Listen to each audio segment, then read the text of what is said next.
ध्यान के बारे में जो हमारी वार्ता की एक श्रृंखला चलती चली आई है, उसको थोड़ा सा रोक कर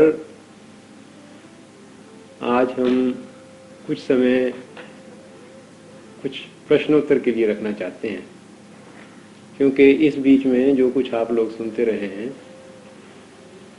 अगर उसमें कोई प्रश्न शेष रह गया हो, कोई शंका हो, तो उसकी चर्चा कर लें। पहली बात तो ये है। दूसरी बात ये भी है कि आज बहुत से लोग हमारे बीच में नए आए हैं, तो उस सिलसिले में अगर हम जिक्र भी करते रहेंगे तो शायद कोई बहुत लाभदायक नहीं होगा। इसलिए सजेस्ट है कोई नई आप इंडिपेंडेंट इन इस ऑडियंस के लिए। हाँ, तो वो अगर प्रश्न होंगे तो उसमें से आ जाएगी बात। प्रश्न करना नहीं, देने की करिए। नहीं, वो प्रश्न में से उत्तर में ही निकल आएगा ना, अगर कोई प्रश्न आ गया तो। क्योंकि जब तक ये पता नहीं लगे कि वो क्या किस विषय पर चाहते हैं, या तो कोई विषय पता लगे कि इस विषय पर उपयुक्त होगा। मैं तो जी उनमें से हूँ जो आपकी कई टास्क सुन चुका हूँ। मेरे मन में जो एक प्रश्न रहता है वो आपके आगे रख दूं। हाँ, रखिए। बाकी लोग नहीं, वो तो मैं समझता हूँ एक प्रश्न में से सारे उत्तर निकल आएंगे। ये जैसा आपने भी फरमाया, पहले भी सुनते रहे, कुछ पढ़ा कि कई जगह मन जो है वो तो एक जड़ वस्तु ही है, ये पंचभूत का बना हुआ है और उसका वो सांसारिक चिंतन वो प्रयास करता है। मन से आगे वो प्रेरणा पाता है, आत्मा से पाता है या परमात्मा से पाता है। तो वो जो सारा जो अब हम मानते हैं कि जब उनसे प्रेरणा पाता है तो वो जैसा चलाते हैं वैसा ही मन चलता है। मन स्वतः अपने आप में ही चलता रहे तो उनसे प्रेरणा क्या पाता है, उनसे रोशनी जब पाता है तो जैसे वो चलाते हैं वैसे ही चलता है। तो फिर वो चलाने वाला ही वो है मन को, तो जो कुछ वो है सो ही मन है। अब उसका क्या स्वरूप है, वो आत्मा क्या स्वरूप है, परमात्मा क्या स्वरूप है, वो थोड़ा सा इन तीनों का एक स्पष्टीकरण कुछ समझ में आ जाए तो जो हमारा उस दिशा में जो सोचने का एक मंजिल खड़ी करना चाहते हैं सामने, वो दिशा स्पष्ट हो। और कोई प्रश्न? मैंने सुना तो नहीं आपसे पहले जी, इनके प्रश्न से कुछ ऐसा मालूम दिया जो मैं प्रश्न करूंगा। जी हाँ, कहिए। भोग, योग और रोग, तीन ही संसार में चीज है। हमें किसके प्रति कितनी उदासीनता रहती है और किसके प्रति कितना लगाव रहता है, और उसके द्वारा ही रोग जागृत होते हैं, उसके कारण का। और कोई प्रश्न? जी, मेडिटेशन के समय जी, किस चीज का ध्यान ज्यादा अच्छा रहता है? अच्छा, मेडिटेशन करते समय बहुत लोग बहुत प्रणाली बताते हैं। जी, कोई कहता है यहाँ करो, कोई कहता है माँ करो, कोई कहता है यहाँ करो, कहीं कुछ करो। इससे बेस्ट क्या है, किस चीज का ध्यान किया जाए कि उसमें ज्यादा सही? और कोई प्रश्न? क्योंकि आज हम सारे प्रश्नों का एक ही उत्तर देंगे। कोशिश करेंगे कि एक ही उत्तर में सारे प्रश्न आ जाएं, क्योंकि वास्तव में एक ही प्रश्न है और एक ही उत्तर है। डायरेक्ट कर दीजिए। हाँ, वही। मोहब्बत क्या चीज़ है और जीवन में वो कैसे धारण की जा सकती है? प्रेम क्या चीज है और जीवन में वो कैसे धारण की जा सकती है? और कोई प्रश्न? जीवात्मा कई बार जीवात्मा सभी को आत्मा है, जीवात्मा और आत्मा में क्या अंतर है? अच्छा, और कोई प्रश्न? प्रश्न समाप्त हो गए। हाँ, आप कहिए। आत्मा और परमात्मा ये अलग अलग हैं या एक ही? ये एक ही चीज है। पहला प्रश्न तो ये है कि मन जड़ वस्तु है, सीमित है, और इसकी चलाने वाली शक्ति पीछे कोई और है। और जो चलाने वाली शक्ति इससे पीछे कोई और है और जड़ की अपनी सत्ता नहीं है, तो फिर मन वही होगा जो उसके पीछे चलाने वाली शक्ति है। मन का अपना कोई अस्तित्व नहीं है। तो वो आत्मा या परमात्मा जिसका प्रकाश उस मन में पड़ रहा है, उस तक हम कैसे पहुंचे, मन का ही प्रश्न है। और यह पहुंचने की जरूरत भी है या नहीं है, क्या पता वो ठीक ही मन जो है वही सब कुछ है जो कुछ हो रहा है, जो ईश्वर की सत्ता है, और हमारी सारी खोज ही बेकार है। अब इसी में से एक प्रश्न निकलता है कि योग, भोग और रोग, ये तीनों अलग अलग चीजें हैं, एक ही चीज है। और अगर अलग अलग हैं तो इनकी सीमाएं कहाँ हैं, क्या फर्क है इनका आपस का, यही प्रश्न है ना। फिर ये प्रश्न है कि ये जीवात्मा और आत्मा और परमात्मा ये एक ही हैं या अलग अलग हैं, इनका आपस में क्या संबंध है। उसके बाद ये प्रश्न है कि जीवन में प्रेम कैसे लाया जा सकता है, और वो प्रेम चीज क्या है। देखिए, इन सारी चीजों को समझने से पहले समझना पड़ेगा कि मन क्या है।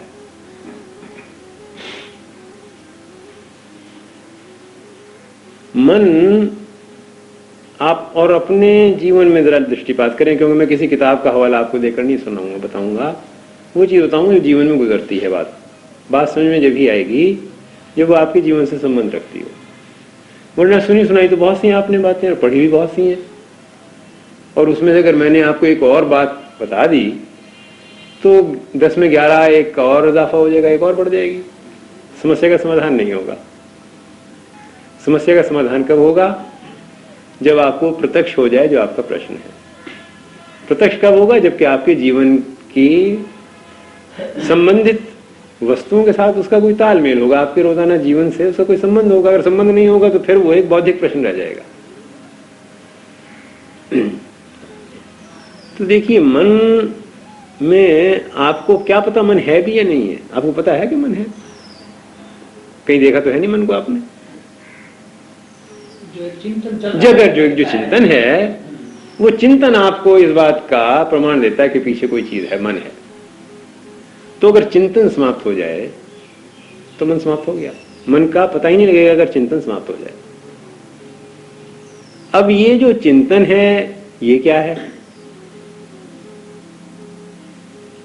कभी आप चिंतन किसी नई चीज का कर सकते हो या हमेशा चिंतन पुरानी चीज का होता है? ना, देखिए एक बात सुनिए, अगर मैं आपसे एक प्रश्न करूं, ये ऐसे नहीं बात में नहीं ध्यान से सुने, सुनते जाइए। मैं प्रश्न कर रहा हूं, उत्तर की जल्दी नहीं है, क्योंकि आप थोड़ा देखेंगे शायद आपके प्रश्न का उत्तर मिल जाए। क्योंकि मैंने भी तो काफी टक्कर मारी है ना। ऐसी बात नहीं है कि जो आपकी बात है वो मैंने सुनी नहीं कहीं और अपने जन्म से कभी निकली नहीं, ऐसी बात नहीं है, बहुत टक्कर मारी है। कि चिंतन हमेशा आप उस चीज का कर सकते हैं जो आपने देखी है या सुनी है या अनुभव की है।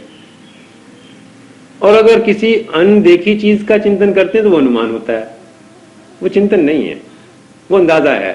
वो अंदाजा गलत भी हो सकता है, सही भी हो सकता है। और वो अनुमान भी जो किसी चीज का जो नहीं देखी है, नहीं सुनी है, नहीं अनुभव में आई, उसका अनुमान भी किसी पुरानी स्मृति के आधार पर होता है, पुराने किसी अनुभव के आधार पर होता है। अगर मैं आपसे कहूं कि सैकरीन मीठी होती है और आपने सैकरीन कभी खाई नहीं, तो आप किसका अनुमान करोगे? आप ये चीनी जैसी मीठी होती है, ये गुड़ जैसी मीठी होती है, ये शक्कर जैसी मीठी होती है। अगर आपने गुड़ भी कभी नहीं खाया और शक्कर भी कभी नहीं खाई और चीनी भी कभी नहीं खाई, और फिर मैं कहूं चीनी मीठी होती, तो फिर आप क्या कहेंगे?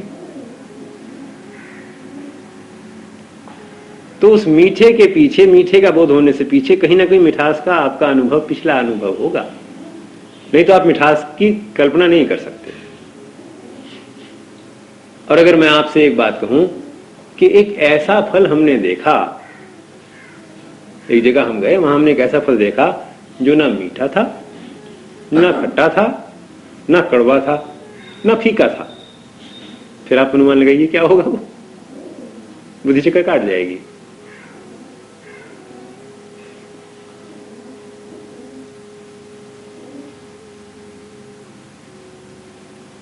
तो मन का जितना भी चिंतन है पुराने किसी अनुभव के आधार पर होता है,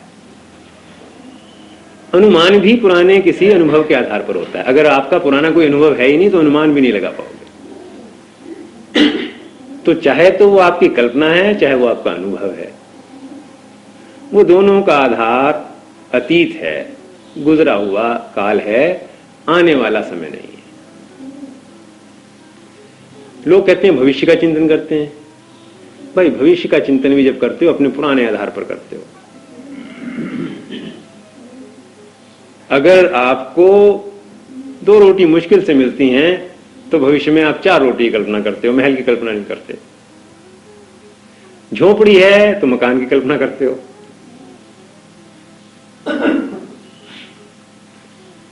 कार है तो फिर शायद हवाई जहाज की कल्पना करते हो, पर अगर है ही साइकिल तो हेलीकॉप्टर की कल्पना नहीं करते। तो जितनी भी भविष्य की कल्पना कर रहे हो, भविष्य के बारे में सोच रहे हो, पिछले आधार पर सोच रहे हो जो आपको गुजर गया। ये बहुत स्पष्ट रूप से समझ लेने की जरूरत है।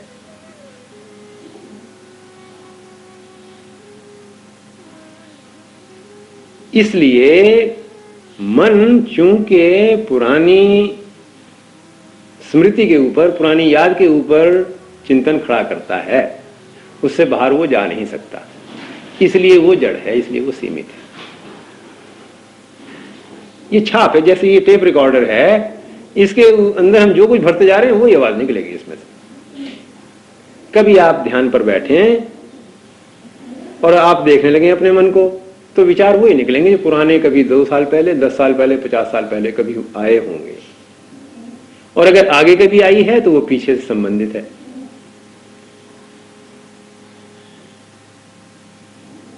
इसलिए मन कभी किसी नई वस्तु का, अत्यंत नई वस्तु का, बिल्कुल पूर्णतया नई वस्तु का चिंतन नहीं कर सकता। और वो पूर्णतया नई क्या है, वो नित्य नई क्या है? उसी को हम ईश्वर, उसी को हम प्रेम, उसी को प्रभु, आत्मा, परमात्मा कहते हैं, क्योंकि वो कल्पना से बाहर की वस्तु है। जिन मनीषियों ने उसका साक्षात्कार किया, अनुभव किया, वो कहते हैं कि परमाणु से भी छोटी है और आकाश से भी बड़ी है। अब बुद्धि चक्कर काट जाएगी। ऐसी किसी चीज का पता नहीं है कि जो परमाणु से भी छोटी हो और आकाश से भी बड़ी हो। तो जितना भी चिंतन है परस्पर विरोधी भाव में चलता है, द्वंद्व में चलता है। अच्छा या बुरा, छोटा या बड़ा। मगर जो छोटा भी हो और बड़ा भी हो, इसकी चिंतन करना, इसका सोचना मन के बस का नहीं है, बुद्धि के बस का नहीं है।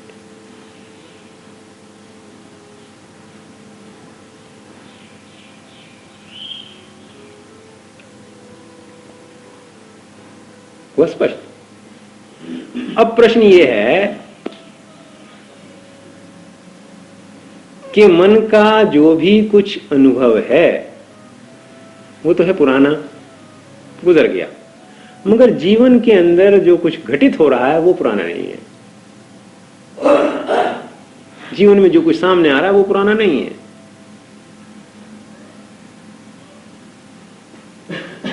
मन उसको जिस समय पूर्ण रूप से देखता है, उसका दर्शन करता है, तो वो नया है। वर्तमान के अंदर, इस क्षण के अंदर जो कुछ गुजर रहा है वो नवीनतम है, नया है बिल्कुल। 1 मिनट में आप जोर दोगे, फिर इसको ट्रांसलेट करोगे, इसका अनुवाद करोगे, इंटरप्रेट करोगे, तो इसका फिर अर्थ आप अपने पुराने शब्दों में, पुराने अनुभव के आधार पर बना लोगे। तो मन हर नई वस्तु को समझकर, और समझता क्या है? अपने पुराने आधार पर, और समझकर पुराने आधार पर उसको पुराना बना देता है, नए को। तो जो नए को पुराना बना दे उसी का नाम जड़ है। तो जो ईश्वर की सत्ता है, जो प्रभु की सत्ता है, या जीवन, शाश्वत जीवन का दिग्दर्शन है, वो वर्तमान में हर समय हो रहा है। हम उसको देख क्यों नहीं पाते? क्योंकि उलझे हुए अपने संस्कारों में हैं।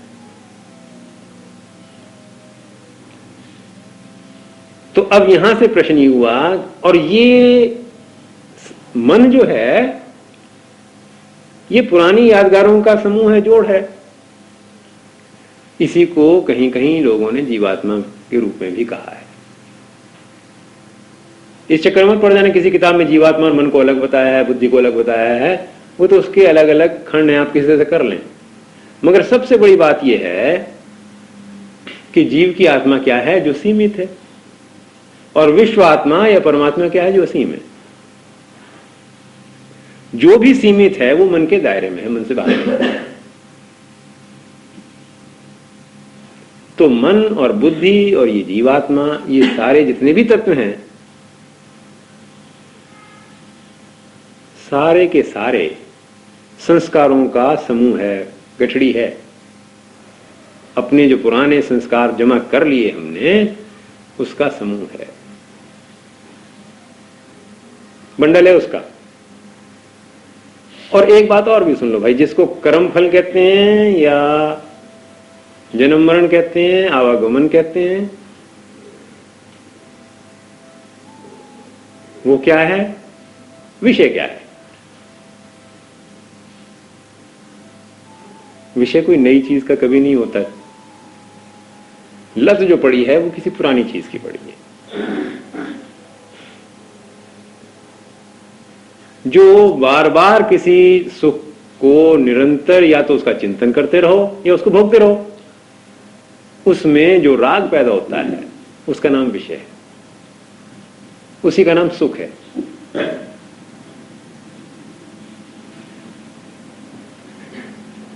तो देखो, जो वासना पैदा होती है, वासना कभी नई चीज के लिए नहीं होती, ये बड़ी समझने की जरूरत है।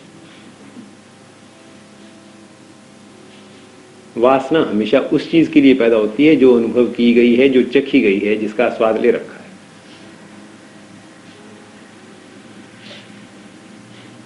अगर मैंने कभी कॉफी पी ही नहीं, कॉफी के लिए छटपटाहट नहीं होगी। चाय कभी पी ही नहीं तो उसके लिए छटपटाहट नहीं होगी। पर अगर 2-3 साल से पीनी शुरू कर दिए तो उसके लिए ऐन वक्त पे ऐसी घड़ी अंदर से बजती है कि चाय के बिना सितारे टूटने लगते हैं, सुस्ती आने लगती है। जो लोग शराब के आदी नहीं है, उनको शराब की कोई वासना नहीं पैदा होती, पर जिन्होंने उसका रस ले रखा है, स्वाद ले रखा है, उनके लिए वो एक बहुत बड़ी चीज है। और ये जितने भी विषय होते हैं, जितने भी सुख हैं, जरूरी नहीं है कि शुरू में अच्छे ही लगते हों।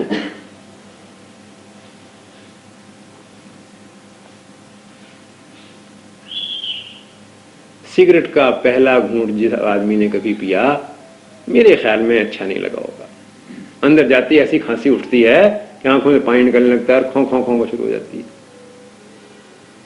पर 2-4 दफा पीने से, फिर कोशिश करने से, यार दोस्तों में कहने से, नहीं नहीं भाई, शुरू शुरू में ऐसा ही होता है, जब पियोगे जब मजा आएगा इसका। तो आहिस्ता आहिस्ता आहिस्ता फिर वो सिगरेट का मजा या रस आना शुरू होता है। तो जो स्वाद नहीं दे रही थी वो स्वाद देने लगी, बार बार उसको दोहराने से, बार बार उसको पुनः पुनः उसको भोगने से।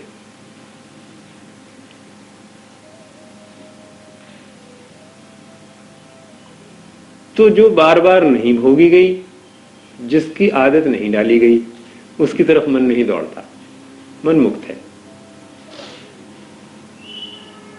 यहां पर यही प्रश्न है, दूसरा प्रश्न आ गया कि वो भोग क्या है और वो योग क्या है और वो रोग क्या है।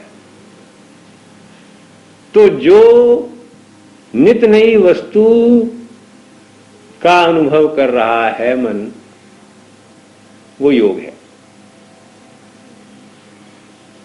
जो नए से नए नए स्वाद में रहता है, अनुभूति के क्षेत्र पर रहता है, जो जीवन को देख रहा है निरंतर, और जैसा जीवन में आ गया भोग लिया।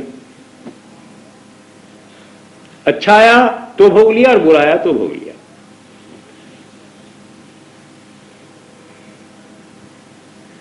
तो निरंतर जीवन में जैसी परिस्थिति आ रही है उसके अंदर पूर्ण रूप से जूझ जाना, उसमें पूर्ण रूप से डूब जाना, ये योग है। न परंतु जो जीवन में परिस्थिति आ रही है उससे रोना, उससे घबराना और उससे घबराकर पुरानी याद करना, पुराने विषय की तरफ दौड़ना,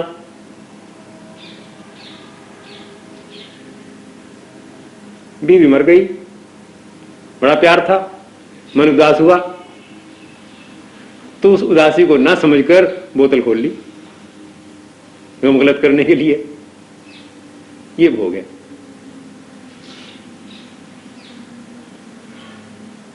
जरा से थक गए, चाय की प्याली ले ली। ये नहीं देखा कि अगर थक गए हो भाई तो थकने का इलाज है आराम। थक गए हो तो इस थके हुए घोड़े पर क्यों हंटर बरसा रहे हो? 5-7 मिनट मुंह हाथ धोकर आराम कर लो, सुस्ती उतर जाएगी। पर आप उस सुस्ती को ना उतार कर जो आपने आदत डाली है चाय की या कॉफी की, वो अपने प्याली बनाई, पी ली। भूख लगी है और शरीर को जो भूख लगी है वो लगी है कि सुपच इसको अन्न और इसको सात्विक प्रकार का अन्न जो इसके लिए शरीर के लिए पौष्टिक है, सुखद है, बलवर्धक है, स्वास्थ्यपूर्ण है, ऐसा इसको अन्न मिलना चाहिए। ये शरीर की मांग है। मगर आप क्या कहते हैं? तो अगर शरीर की मांग है, जिस समय भूख लगी, जो खाने योग्य भोजन है उसको खा लिया, ये तो योग है।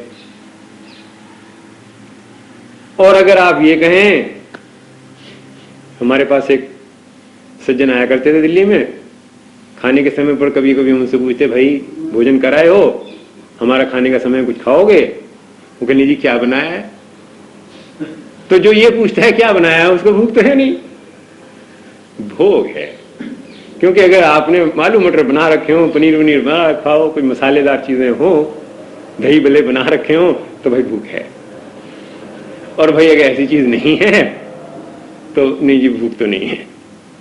तो जिसको भूख सिर्फ सब्जी की गंध से, खाने की गंध से या उसके स्वाद के चिंतन से पैदा होती है, अन्यथा भूख नहीं है। और जब उसको भूख लगती है तो उसको फिर सुपच या सात्विक अन्न की आवश्यकता नहीं। कहते हैं भाई कुछ हलवा पूरी हो, कुछ मिर्च मसाले हो, कोई अचार उचार हो, ये क्या आपने घास फूस रख दिया बनाकर? तो जो आदमी उस पुराने चिंतन के आधार पर, उस पुराने विषय के आधार पर अन्न खा रहा है केवल स्वाद मात्र के लिए, वो भोग है। और भोगते भोगते जब स्वाद के ही आधार पर चलते रहोगे, भोजन खाओगे ही वो जो स्वाद हो, शुभ हो या ना हो, स्वास्थ्यप्रद हो या ना हो, भोजन ऐसा हो जो हमको प्रिय लगता है, श्रेय हो या ना हो, तो भाई जब ऐसा भोजन खाते रहोगे तो शरीर उसके लिए तैयार नहीं है, वो भोग रोग बन जाएगा। तो योग, भोग और रोग ये सीढ़ियां हैं 3। जब नीचे को चलते हो तो योग से भोग और भोग से रोग, क्योंकि भोगने के लिए शक्ति चाहिए, वो शक्ति बिना योग के नहीं होती। अगर आपका जीवन युक्त नहीं है, आहार युक्त नहीं है, विहार युक्त नहीं है, आपकी चेष्टा, आपका कर्म, आपकी निद्रा स्वप्न युक्त नहीं है, जैसा होना चाहिए शरीर के अनुसार, शरीर की आवश्यकता के अनुसार ऐसा नहीं है, तो सामर्थ्य भोग की पैदा ही नहीं होगी। भोगने के लिए स्वास्थ्य चाहिए, स्वास्थ्य बिना योग के होता नहीं, तो स्वास्थ्य का नाम ही योग है। पर स्वास्थ्य आप बनाए अगर इसलिए कि मैंने भोग करना है, यहां पर आप प्राकृतिक चिकित्सा कराने आए, उपवास रखें इसलिए रखें कि फिर जाके हमने पकौड़ियाँ खानी है, पूरी कचौड़ी खानी है, तो ये तो बीमार बनने वाली बात है, स्वास्थ्य की बात नहीं है। परंतु अगर आपने वो गड़बड़ के खाने उसके लिए भी थोड़ा बहुत योग साधन करना पड़ेगा, थोड़ी बहुत तपस्या फिर भी करनी पड़ेगी। इस बिना तपस्या के वो भोग भी नहीं चलते। मगर भोगों की एक विशेष बात है कि भोग शरीर नहीं भोगता, कभी भी भोग मन भोगता है अपने संस्कारों के आधार पर। जो भोग हैं वो शरीर के लिए रोग हैं, शरीर को जरूरत नहीं है उसकी। मगर जब शरीर में और मन में विषमता पैदा कर देते हो, मन अपनी मनमानी पर चलता है और शरीर की आवश्यकता को नहीं देखता। शरीर क्या कह रहा है? शरीर तो ये कह रहा है देखो भाई बहुत थक गए, आराम कर लो, और आप कहते हैं नहीं चाय बनाओ।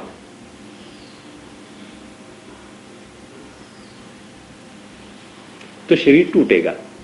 अगर आप जब वो थक रहा है उसको आराम ना देकर उसके ऊपर चाबुक मारोगे, थक जाएगा, मर जाएगा, गिर जाएगा।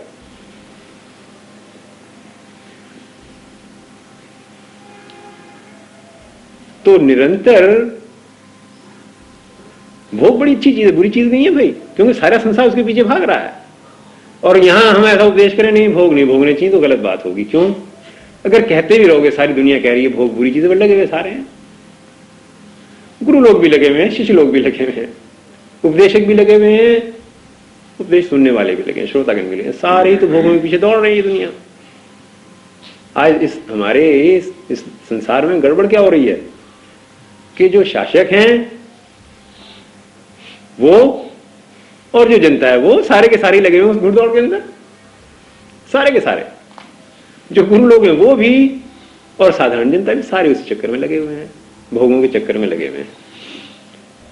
मैं भोग को अच्छा बुरा नहीं कहता, मैं तो केवल एक बात कहता हूं और एक चीज समझने की बात है कि अगर भोग मैं भोग सकूं सारे जीवन और रोग मेरे पास ना आए तो मुझे भोग से बढ़िया चीज और कोई नहीं। पर शर्त यह है कि रोग ना आए। पर भोग कोई भी ऐसा नहीं है जो निरंतर करते चले जाओ, भोगते चले जाओ, रोग ना आए। तो आधिक्य जो है उसकी जो ज्यादती है भोग की, वो रोग का रूप धारण करती है।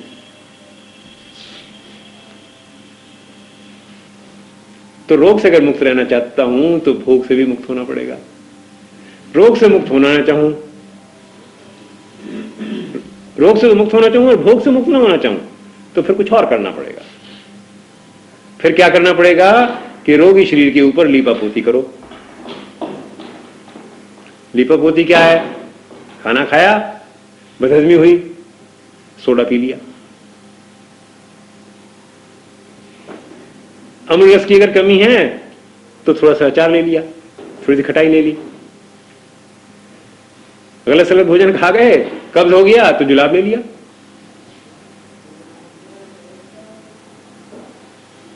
थक गए तो मादक कोई द्रव्य ले लिया, कोई चाय ले ली, कॉफी ले ली, शराब पी ली। और उस नशे के अंदर भूले रहे कि रोग नहीं है अंदर। पर जो नशा है और नशे का प्रयोग है निरंतर, वो रोग का दूसरा नाम है। केवल नशे से रोग का पता नहीं लगता।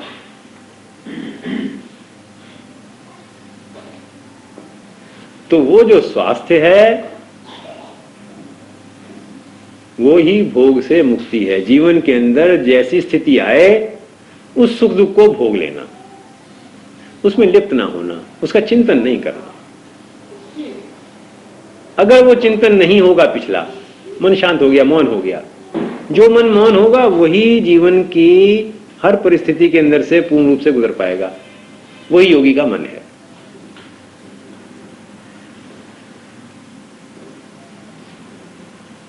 और जो पिछले चिंतन में लगा हुआ है वो योग युक्त हो नहीं सकता। वो हर परिस्थिति पर रोएगा, या तो रोएगा, जो दुखद परिस्थिति आ गई तो रोएगा, और अगर सुखद आ गई तो उछलने लगेगा। भाई जो उछलेगा फिर रोएगा। देखो जो आनंद की घड़ियां आ रही हैं, अगर उसके अंदर जो सुख की घड़ियां आ रही हैं उसमें बहुत ज्यादा हर्षित होगे, बहुत ज्यादा सुख लोगे, आनंद लोगे, तो फिर वो नशा बन जाएगी, और नशा बनते ही फिर उसका उतार आएगा।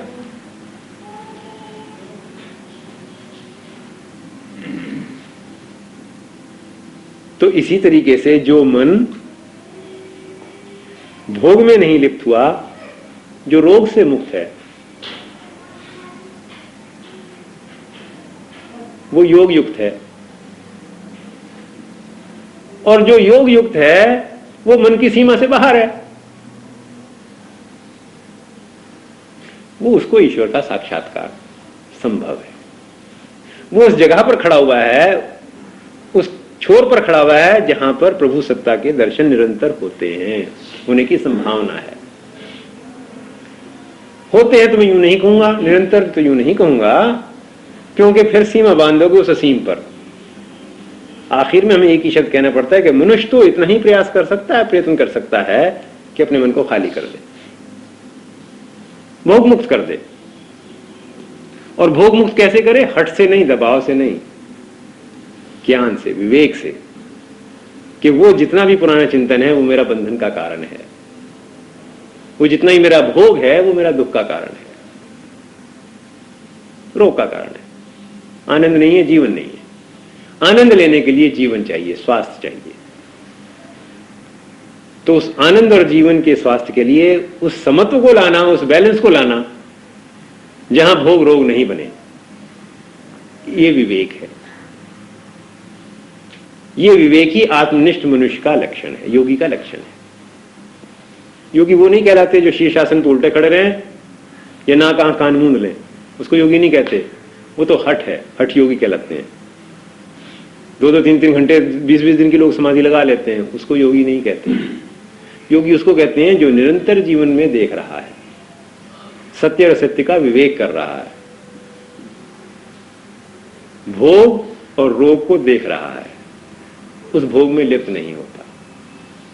अच्छा, जितना मनुष्य मन का स्वस्थ होता चला जाएगा, जितना शरीर स्वस्थ होता चला जाएगा, उतना ही भोगों से अरुचि होती चली जाएगी। देखो भाई, अगर किसी को नशे की आदत पड़ गई, उसको बुरा भला मत कहो, क्योंकि वो रोगी है। जब तक वो रोगी, उससे नशा छूटेगा नहीं। कितना उसको बुरा कह लो, भला कह लो, लानत मलामत कर लो, उसका एक ही मात्र तरीका है, उसका इलाज कराओ। कुछ दिन उसको प्राकृतिक ढंग से रहना सिखाओ। जब वो प्राकृतिक ढंग से, नेचुरल वे से रहना सीख जाएगा, तो मन दौड़ता ही नहीं उस तरफ, उस चाय कॉफी सिगरेट की तरफ मन दौड़ता ही नहीं। रोग की दिशा में दौड़ता है, कमजोरी की दिशा में दौड़ता है। और मन के अंदर, उसे आप आत्मा कहो या मौन मन कहो, उसकी एक विचित्र शक्ति है। वो शक्ति क्या है कि जब आप इस नशे से मुक्त हो जाओगे, जब इस भोग से मुक्त हो जाओगे, इस पुराने चिंतन से मुक्त हो जाओगे, और ये भोग और नशा जो है ये उतार चढ़ाव लाता है, हमेशा चेतना के अंदर उतार चढ़ाव लाता है। कभी ऊपर उछाल देता है, फिर नीचे पटक देता है, फिर उछाल देता है, फिर नीचे पटक देता है। तो जब इससे मुक्त होने लगोगे तो अंदर की जो शक्ति है, मन की कहो, आत्मा की कहो, उसे आत्मबल कहो, अपने मन की शक्ति कहो, उसका स्फोट होने लगता है। जब वो स्फोट होने लग जाता है तो थकान, कमजोरी, बीमारी दूर भाग जाती है। वही पूर्ण जीवन का एक रस है, वही एक आनंद है। उसमें आत्म संयम चाहिए। बिना संयम और तपस्या के वो प्राप्त नहीं होती स्थिति। सत असत का विवेक करना आवश्यक है। जब मन इस दशा पे पहुंच गया तो मन समाप्त हो गया। दर्पण बन गया, शीशा बन गया, जिसके अंदर सूरज का, आकाश का अक्स बिल्कुल पूरा पड़ता है, प्रतिबिंब पूरा पड़ता है। या यूं कहो कि प्रभु की सत्ता का प्रकाश उस मन में पूर्ण रूप से प्रकट होता है। तो मन और जीवात्मा से आत्मा बन गई, क्योंकि आगे तो कोई डिवीजन नहीं है भाई। छोटी छोटी बाउंड्री लाइन तो आपने बना रखी है कि ये मेरा है, ये तुम्हारा है। मैं हिंदू हूं, ये मुसलमान है, मैं ब्राह्मण हूं, ये जाट है। छोटी छोटी दीवारें आपने बना ली, बाहर तो कोई दीवार है नहीं। बच्चा जब पैदा होता है, ना वो जाट होता है, ना वो हिंदू होता है, ना वो सिख होता है, कुछ नहीं होता है। बाप सिख के घर में पैदा हुआ, उन्होंने सिख बना दिया। हिंदू के घर में उन्होंने हिंदू बना दिया, मुसलमान के घर में उन्होंने मुसलमान बना दिया। जिस वातावरण में पैदा हो गया वहां पर उन्होंने उसका नाम रख दिया, उसके ऊपर वेशभूषा वैसे बदल दी। जब मनुष्य पैदा होता है वो कोई जात पात लेकर, कोई धर्म संगठन लेकर पैदा नहीं होता। तो हम सामाजिक स्तर पर सीमित कर रहे हैं। जब इन सीमाओं से मुक्त हो जाते हो तो निरंतर एक ही सत्ता रह गई। उस निरंतर एक सत्ता का नाम आत्मा कहो, परमात्मा कहो, प्रेम कहो। अब वो प्रेम क्या चीज है? प्रेम वो नहीं है जो मुझे अपनी बीवी के साथ है या बच्चों के साथ है। अपनी बीवी के साथ तो मुझे मेरी सुख की कामना है जिसने बांध रखा है। बीवी झगड़ालू हो तो कोई प्रेम नहीं रहता। अगर बीवी झगड़ालू भी हो और फिर भी प्रेम हो फिर तो बात समझ में आए। ऐसा तो होता नहीं। तो वो जो रोटियां पका कर देती है, आपके कपड़े धोती है, आपके घर का ध्यान रखती है, बच्चों का पालन करती है, इस वजह से आप उससे चिपटे हुए और कहते हो मुझे तुझसे प्रेम है। और वो भी आपसे यूं चिपटी हुई है कि आप साड़ियां ला कर देते हो, कपड़े सिलवा कर देते हो और 10 तरह के सुख के साधन जुटा रहे हो। वो बीच के समाप्त हो जाए संबंध, फिर प्रेम है या नहीं उसका पता लगता है।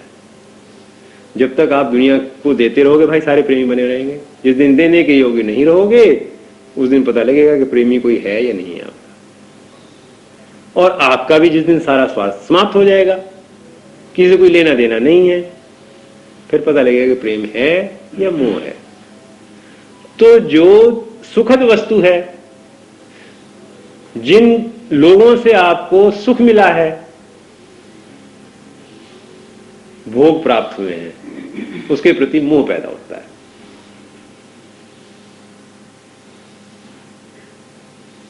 तो जो भोग्य वस्तुएं हैं वो मोह को पैदा करती हैं।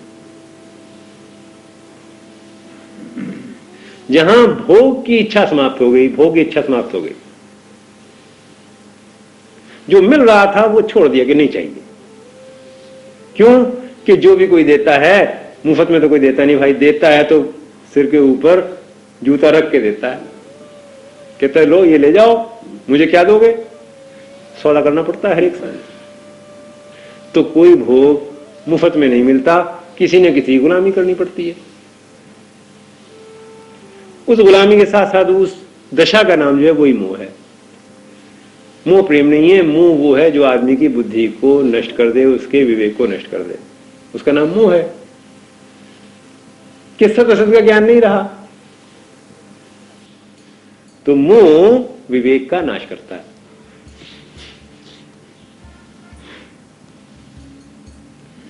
तो मोह प्रेम नहीं है। और मोह के अंदर एक विचित्र बात यह है कि मोह हमेशा परस्पर विरोधी भाव में बदल जाता है। आज जिससे आपको मोह है, अगर उससे मन चाही चीज ना मिले जो आप चाहते हैं, वैर हो जाएगा। और वैर भी ऐसा ही होगा, जितना आपका मोह होगा उसी मुकाबले में वैर होगा, कम नहीं होगा। जितने आप घुले मिले होगे उतने ज्यादा वैर बढ़ेगा।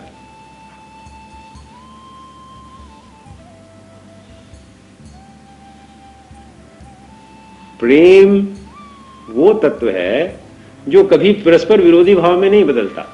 प्रेम घृणा में नहीं बदलता।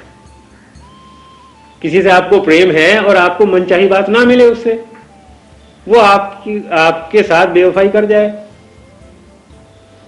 विश्वासघात कर जाए, उदासीन तो हो जाओगे उससे, तटस्थ तो हो जाओगे, अलग तो हो जाओगे, पर वैर भाव नहीं होगा, उसके प्रति हिंसा भाव पैदा नहीं होगा। हिंसा भाव कब पैदा नहीं होगा? जब स्वार्थ से मुक्त हो जाओगे, काम से मुक्त हो जाओगे। जब तक कामना लगी हुई है, भोग इच्छा लगी हुई है, तब तक मोह से और क्रोध और हिंसा से कैसे मुक्त होगे? तो जो मन भोग में नहीं पड़ता, लिप्त होता, और क्यों नहीं लिप्त होता? किसी हट से नहीं, महात्मा बनने के लिए नहीं, इसलिए कि भोग रोग का दूसरा नाम है। भोग रोग को पैदा करता है। इस ज्ञान से, इस विवेक से जो मन भोग से मुक्त हो गया, वो मोह से भी मुक्त हो गया। जो मोह से मुक्त हो गया, उस मन के अंदर सार्वभौमिक प्रेम या प्रभु की सत्ता का निवास होने लगता है। तो उस प्रेम को ही ईश्वर का स्वरूप कहते हैं, क्योंकि जब वो प्रभु के दर्शन मनुष्य को नित्य नवीन होने लगते हैं तो मन में से वैर भाव मिट जाता है, द्वेष मिट जाता है, प्रेम रह जाता है। हर एक के लिए, अपने पराये के लिए, हर एक के लिए, सारे संसार भर के लिए एक प्रेम का भाव जागृत होता है। उस प्रेम के भाव के जागृत होने का नाम ही आत्म तत्व है, आत्मस्थिति है, आत्मज्ञान है, ब्राह्मी स्थिति है। जीवत्व का हटकर परम तत्व का साधन है, स्थान है। और वो जो सारी साधना है वो साधना विवेक है, जो सत असत का निर्णय करता चला जाए। भोग का और योग का निरंतर जो निर्णय करता चला जाए, जो मन देखता चला जाए, वो साधना है। साधना घंटी बजाना नहीं है, लंबे लंबे मंत्र पढ़ना नहीं है।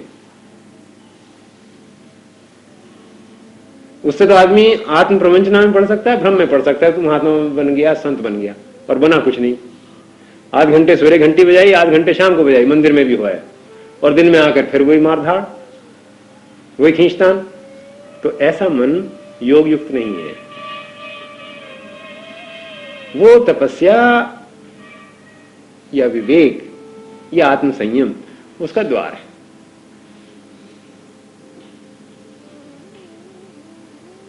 आप लोगों के प्रश्नों का उत्तर मिला? चिंतन कीजिए इस पर, आगे गहराई में उतरेंगे तो हर प्रश्न का उत्तर मिल जाएगा। अब तो समय हो गया, कोई अगर एक प्रश्न हो तो कोई कर लीजिए 1 मिनट के लिए, इसके बाद फिर भी प्रार्थना होगी और फिर इस समय का तो समय समाप्त हो गया। अगली वार्ता हमारी फिर बुधवार को चर्चा करेंगे, जब तक आशा त्रिखा जी भी यहाँ आने के योगी हो जाएंगे। एक प्रश्न जी हाँ कहिए। ये जो जीव है, ये ईश्वर इसको तब बुलाता है जब ही निकलता है कि ये कोई शरीर कोई वो कोई झगड़ा कर बैठे या गड़बड़ कर बैठे पर है कि निकल जाए, तो या उसकी सबको बुलावा जब ही निकले? भाई एक जो एम्बेसडर गाड़ी है ना, अगर आप खरीद लाओ तो वो 10-15 साल कहीं नहीं जाती। 15 साल भी आराम से चल जाएगी ढंग से चलाते रहो। पर कच्चे में उतार दो, पक्के में उतार दो, दिन को भी चलाओ, रात को भी चलाओ, ना उसमें मोबिल ऑयल देखो, ना कभी पानी देखो, ना उसकी सर्विस कराओ, वो 6 महीने में भी चकड़ा हो जाएगी। तो इस शरीर के अंदर ईश्वर ने, प्रकृति ने एक किसी नियम के आधार पर बना दी मशीन कि ये इतने साल तो चलनी चाहिए, 100 साल तो चलनी चाहिए। अगर वो 100 साल की बजाय 20 साल में फेल हो गई तो भाई वो आपने उसमें गलत ईंधन डाल दिया, भोगों में पड़ गए, जल्दी समाप्त हो जाएगी। तो वो तो ना जल्दी बुलाता है ना देर में बुलाता है, उसने तो पूर्ण आपको विवेक दे दिया, ज्ञान दे दिया, शरीर दे दिया, सब कुछ दे दिया। अब आगे उसको ठीक चलाओ या गलत चलाओ, ये आप पर है। हमारे देश में ये एक बड़ी मान्यता चली आती है, बापू जी ने भी 1-2 जगह लिखा है जी कि मरने का तो समय निश्चित है। जी ये क्या तात्पर्य है? समय निश्चित है ऐसा कैसे? नहीं, मरने का समय निश्चित कैसे है कि जो नॉर्मल कंडीशंस हैं, जिसको आप कहने चाहिए कि एवरेज लाइफ, वो एम्बेसडर कार की निश्चित है कि आम तौर पर अगर आप पक्की सड़कों पे गाड़ी को चलाते रहो तो वो 15 साल नहीं जाएगी। 3 साल तक तो उसकी सर्विस कराने की भी जरूरत नहीं है, 3 साल तक उसमें रिपेयर कराने की जरूरत नहीं, मरम्मत कराने की जरूरत नहीं। तो ये निश्चित है। एम्बेसडर गाड़ी की बजाय वो स्टैंडर्ड हो या फिएट हो, उसके शायद कुछ और कम हो सकता है समय। तो कार जो बनाने वाला है उसको पता है कि इसका समय इतना निश्चित है। अमेरिका में जो आजकल कारें बनाते हैं उसका वो 2 साल तक निश्चित रखते हैं समय, क्योंकि 2 साल में वो कार कंडेम हो जानी चाहिए, ना हो फिर नई कारें कौन खरीदेगा। तो कार बड़ी सुंदर लगती है अमेरिकन कार, चलने में ज्यादा देर नहीं चलती, क्योंकि बनाने वाला इस ढंग से बनाता है कि ये टूट जाए। जर्मन कार जो है वो ऐसी बनाते हैं 10-20 साल नहीं जाती, आज भी ये बात है। तो जो बनाने वाला उसको पता है कि इसमें मैंने क्या मसाला डाला है। तो हर जो चीज बना दी गई, चाहे वो मकान है, चाहे वो मशीन है, चाहे वो कार है, उसका समय निश्चित है, मगर इस समय को घटाया बढ़ाया जा सकता है। ये मनुष्य के अपने विवेक और साधना और तपस्या की बात है। तो ईश्वर ने समय निश्चित भी किया है, पर ऐसा निश्चित नहीं किया कि घट बढ़ नहीं सकता। तपस्या से, आराधना से, ध्यान से योग बल से उस आयु को बढ़ाया जा सकता है, भोगों से उसको घटाया जा सकता है। तो निश्चित है भी और नहीं भी।